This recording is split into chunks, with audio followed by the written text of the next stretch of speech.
Hey guys, how you guys been doing? Welcome back to our newest Pokemon X and Y Wi-Fi Bell. Today we're gonna be hammering ourselves a match against Jack. And this time around, I've been hearing you guys' feedback, I've been hearing my own screams. For diversity, I decided yet again to use something different for a change.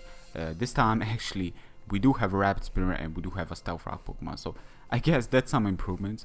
Anyways, my opponent here is gonna lead with Breloom. I'm gonna lead with my Gengar. I was actually expecting him to scout for the Fairy type, of course. Is a thing on Gengar nowadays for the fellow dragons out there, and this Goomy, like it or not, is gonna take it way too well. This Emperor Goomy is way too good. Anyways, Dragon pulls away. I was expecting something like that to happen, so I switch out to my fellow Steel type, resisting that, and afterwards, trying to further scout his move pool. Fire Blast, yes, most of them tend to run, if not all of them, that are specially oriented because the steel coverage that it possesses with dragons. But the thing is that T-Bolt is a thing that I'm not too familiar with, if he does run it or not, so I switch out to my Gyarados to try to appropriately scout for that possibilities there. But he switches out to Breloom on the same turn, expecting him to make a sub. There is a possibility of that as well. Most people tend to go for the Spore first, but some of them tend to go for the sub first, if he is running something like that. But in this case, I'm highly doubting he's got the sub, and I was trying to lure him away if that was the possibility. Anyways, switching out to Excadrill, trying to get the initiative, trying to lock him into going for the Mach Punch so I can switch out to my Gengar freely, and that was exactly what he did. So my scouting there, trying to bait him into a particular move, was definitely a success, and afterwards going for the Shadow Ball, expecting him to switch out to Scizor, fully realizing that Goomy was the one that come in first. So Fairy type is something that Steel tends to resist, so Scizor is going to take it way too well, especially with the on-stab that Gengar tends to possess with this move. So expecting him to go for the Pursuit, I stay in, because the special defense drop he gained, this is going to be a 2-shot, which is amazing. This is definitely a threat. Mega Scizor is definitely a threat.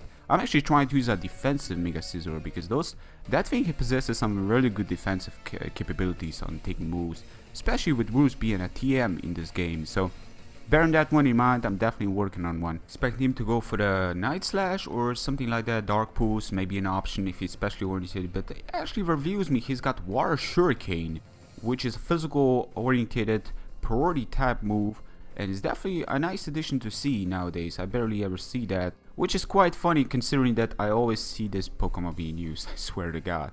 Anyways, Billy over here, the Blue Ranger, and we got Tyrannosaurus Rex, which I believe, if I'm not mistaken, is Red Ranger's signature. So Triceratops that is actually surprisingly revealed as a frog. Billy, what you doing? He's gotta take us out. Unfortunately, Billy's too good. I'm in a bit of a crippling position right now. I'm not gonna lie. So I'm gonna switch out to my defensive Gyarados. I'm trying. Okay, this is now or never, really. No respect. We got Life Orb, we got Night Slash, we got Protein making it sap, of course. But we do have that lefty, so I guess we do have a couple of things that's working into our favor now. He did put us to sleep, so considering if we can wake up, thankfully we did. We can roar him away and make all that power up boosting, all that useless. But then again, Billy did a lot of damage towards our team, so he's been hurting our team left and right. So I'm thinking he's probably gonna Rapid Spin or not. So I'm staying in, expecting him to predict me to predict him to Rapid Spin, considering that Gengar switch trying to spin block is a possibility because he's got Moltres and Stealth Rocks, and my Tyrannosaurus Rex has already been taken down. So yeah, I'm switching out directly to Gengar. Now I cannot afford him to just attack me, so I'm just gonna go for the Focus Blast.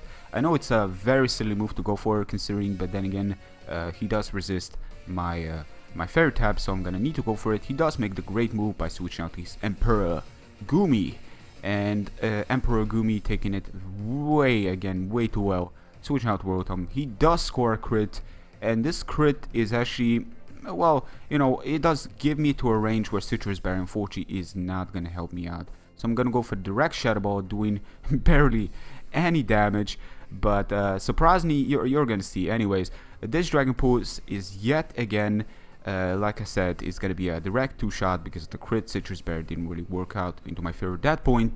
it's looking pretty bad. Now my team is heavily crippled. His team is looking very healthy to me, if you ask me. So I'm switching out to my Mega Medicham, realizing he's probably gonna save his Gumi for my Gengar. So that's really great because that was a free setup for my Medicham. And afterwards, gonna directly go for the high jump kick. The reason I'm running sub is because people may expect, you know, once they protect, expect the high jump kick. Then I make a sub, and then they may think I have something else to cover. But I really don't, I just have high jump kick, so yeah. Anyways, Ice Punch directly towards the Breloom. He didn't Mach Punch, which was kind of surprising, but then again, you know, I guess it could have break myself very easily, but then afterwards Water Shuriken would have probably failed. But then again, he would have probably go for something else, which I highly doubt would have just one-shot me at the range. Well, actually, it could have had. It's kind of hard to say. Greninja's physical attack isn't really amazing level to where, you know, it's going to be dishing out tremendous amount, like when you compare him to the likes of Mega Medicham, which level of attack is near 600 or even more, if you depending on the nature. But then again, I do run Jolly Nature in this case. Moltres coming in, and can we make a comeback right here? I'm gonna go for the Bullet Punch, expecting this Moltres to be a Scarfer so it can outspeed me, trying to get some damage in there to where Gengar, Shadow Ball, or Sludge Bomb is gonna be a guarantee kill. That was pretty much my plan, but the guy reviews me leftovers, which is bad. I should have just go for the Ice Punch to cover and take it out. I highly doubt, then again, I highly doubt that would be enough. I don't know, at half HP, I'm still kinda doubting it would have been, but then again, it's coming from Mega Medicham, so I really cannot say for certain. What I can say is this Sludge Bomb was very close, and he's just gonna take me down with the Dragon Pulse. As you can clearly see, if he didn't get a crit, a Citrus Berry would have probably taken me up there to where I can take 2, result in 2 Shadow Balls, and afterwards it would have came down to Gumi being taken down by the likes of Sludge Bomb. So, enough excuses. What happened. It was an excellent match, Jack. Very, very close. If you did enjoy this match, be sure to give it a like. Thank you very much, guys, for continued support, and until next time, take care. Peace.